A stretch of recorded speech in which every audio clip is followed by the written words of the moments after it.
Baik, terima kasih saudara masih bersama dalam Sapa Redaksi On Location. Kita lanjutkan. Ligung, ini kan yang sangat krusial sebetulnya, ya boleh dikatakan masa yang agak panjang, kemudian menjadi melibatkan orang banyak. Ini kan masa kampanye. Tahapan-tahapan masa kampanye ini sudah dinyatakan tadi, kemudian termasuk juga alat-alat peraga ini harus disosialisasikan.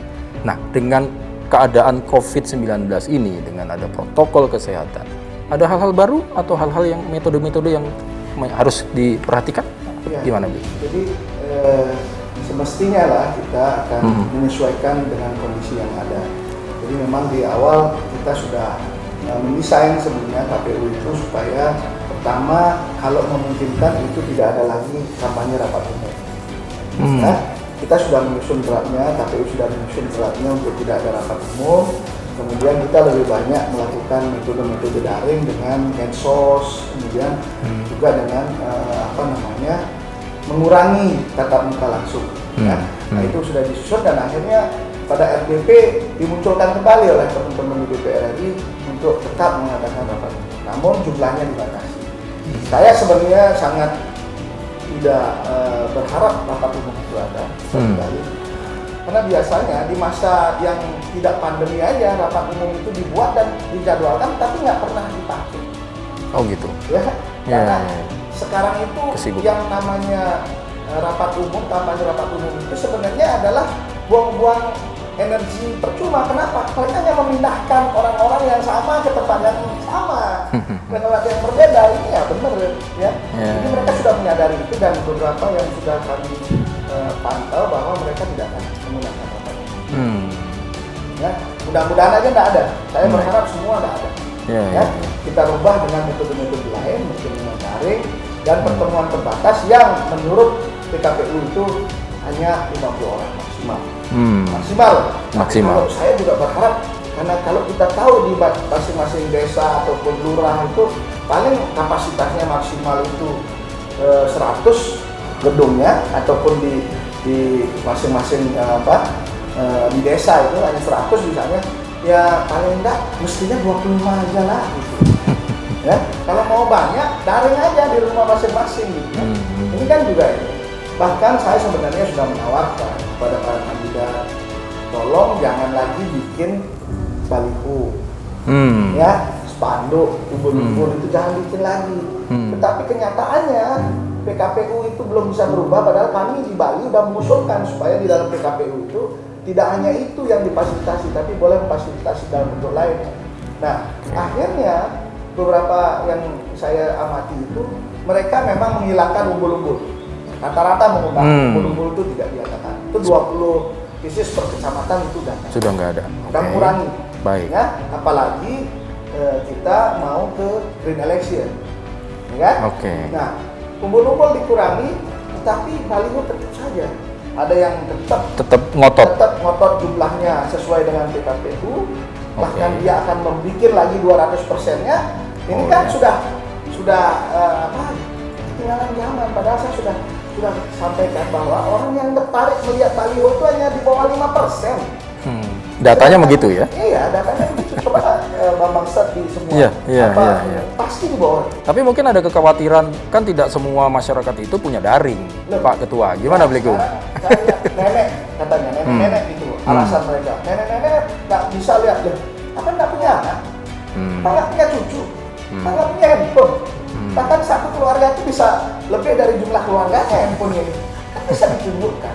Ini kan alasan-alasan yang notabene setelah saya sosialisasikan di masyarakat, dari mungkin ada 15-16 kali saya melakukan sosialisasi langsung dengan masyarakat. Nah, ada yang mau bilang bikin baliho.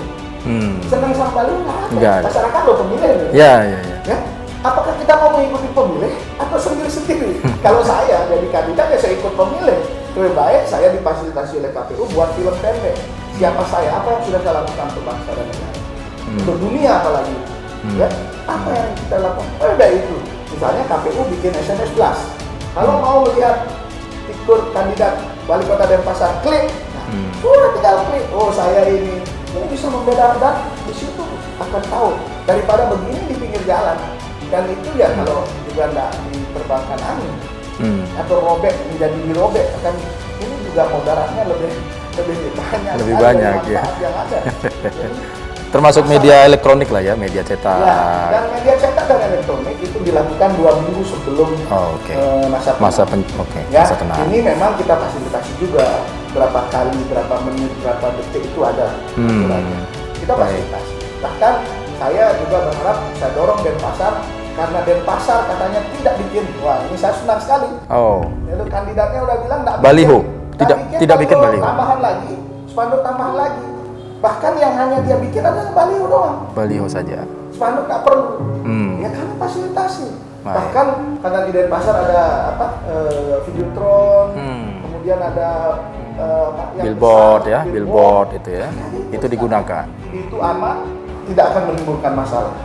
Jadi saya salut sekali dengan pemimpin yang di Denpasar, artinya mau, mudah-mudahan kabupaten lain juga begitu. Ya, Saya ada dengar yang hanya mungkin tidak mencetak baliho lagi, tidak mencetak spanduk yang untuk mereka, tapi tetap fasilitas dari KPU. Oke, nggak apa-apa.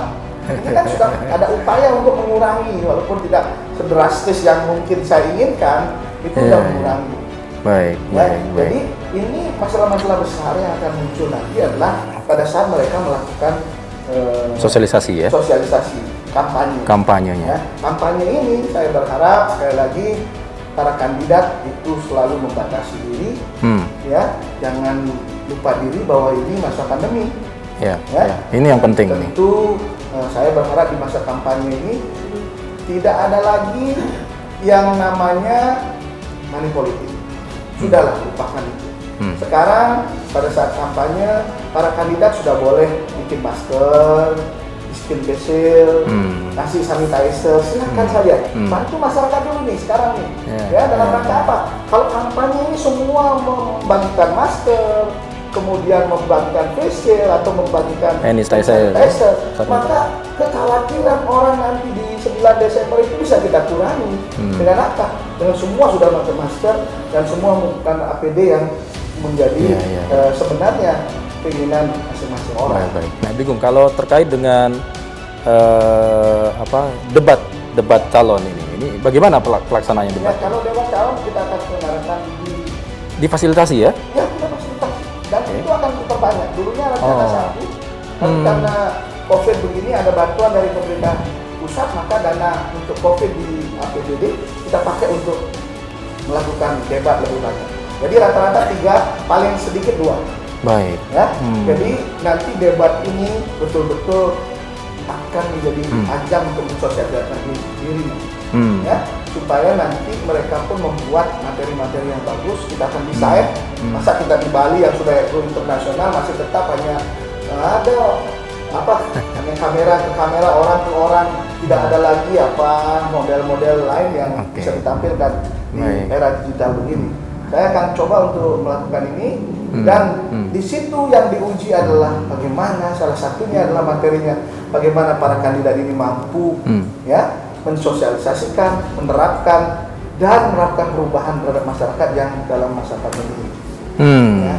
Baik. Ya, Jadi memang upaya-upaya para kandidat apabila nanti terpilih jika memimpin setelah wilayah ini memimpin wilayahnya, akan diapakan masyarakatnya di masa pandemi ini. Ini yang bagus nanti untuk disimak oleh masyarakat. Baik. Walaupun tadi ada kasus kota kosong, walaupun ada kasus atau yang terpapar, tetap debat. Cuman mekanismenya berbeda. Tetap berbeda. Jadi bagaimana? Tetap saja sama, tetapi tidak ada pertanyaan antar kandidat. Oke. Ya, karena ini satu. Baik. Yang Berarti menjawab panelis ini tetap hadir ya. Baik. Baik, nah saudara, jadi memang walaupun ada kota kosong ataupun nanti ada calon yang terpapar, kemungkinan debat ini tetap akan difasilitasi oleh KPU karena ini memang menjadi salah satu bagian yang pokok supaya masyarakat tahu betul bagaimana sosok-sosok para yang akan dipilih untuk memimpin. Baik, nanti kita lanjutkan selanjutnya untuk segmen terakhir ini bersama Bligung Lindartawan, Ketua KPU Provinsi Bali. Jangan kemana-mana saudara, tetap dalam Sapa Redaksi On Location. Setelah ini kita akan lanjutkan.